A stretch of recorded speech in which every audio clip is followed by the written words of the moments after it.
Mr. Oakley.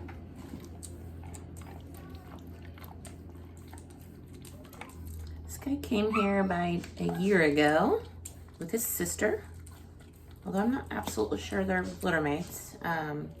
She was adopted and they were not incredibly bonded, so I wasn't concerned about getting them adopted together. This guy's got some typical husky behavior that, unless you really know how to deal with a husky, that it's going to scare you. So he has to go to a special family. One without kids, and although he would do just fine with kids as long as they're not climbing all over him.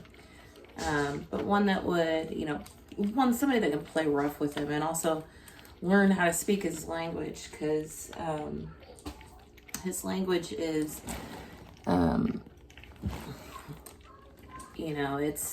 it speaks typical husky, and something that a lot of people don't understand. Something that he could do something that looks like aggression, or it looks like defiance, or something. He's very expressive with how he plays and how he eats and how he deals with others around food and things like that. So he's definitely one that needs to go to,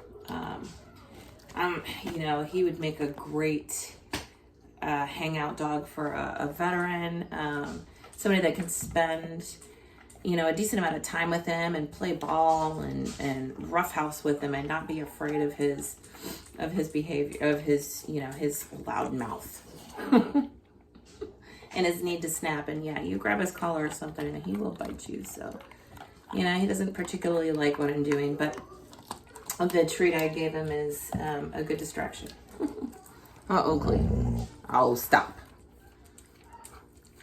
I have no doubt in my mind that he would bite me like a grouchy old man would if I did something wrong. So he's being very tolerant of the grooming and trying to get some of this fur out.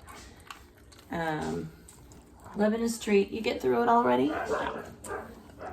Need another one? You gonna let me keep grooming you if I don't give you another one? Oh, stop giving me that lip. Stop giving me the lip. So he'd make a great cuddle buddy. He would do great as an only husky, which is not typical. Huskies usually need another husky around. He would do just fine with a female, but he would probably do fine with a male too. But I think that he would do better with just him and his best friend. He would go hiking and take walks, or even just sit and hang around and watch TV with you. He needs a lot of love, and he just needs somebody that can learn his language, kind of like me. He's a little rough. Mwah. But you know how to deal with him. Then it's all good, huh? You live happily ever after. Oh, stop. Why are you growling at me? See why you don't want to have kids around him? Why are you growling at me? Mwah. I know, you don't like the grooming. Oakley. No biting. You be nice, boy. I don't have to give you treats just to make you let me groom you.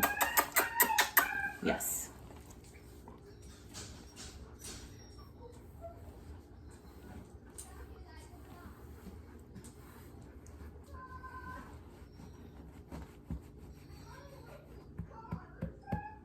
Done? Want to be done? Want me to let you go back to bed? Yeah? I'm having so much fun here with you. Growling at me and giving me the lip. Giving me the lip. And then kissing my face the next second. Typical husky.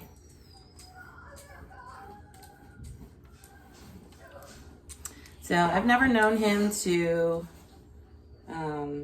do anything more than that. It's just kind of, how I've learned to speak his language.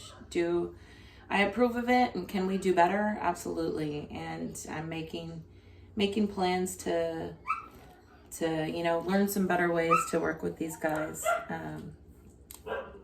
This type of behavior in a regular home setting just wouldn't fly. It's a big reason why a lot of these guys are here, is because stuff like that really scares them. And I'm gonna be honest, it's very, very common. I've got 60 Huskies out there, and there's a very good number of them that are here for this type of behavior. So, and really, in most cases, it's just that you gotta learn how to speak their language. Sometimes they're assholes. Like their leader here. Yeah, I can curl my lip too. I know it.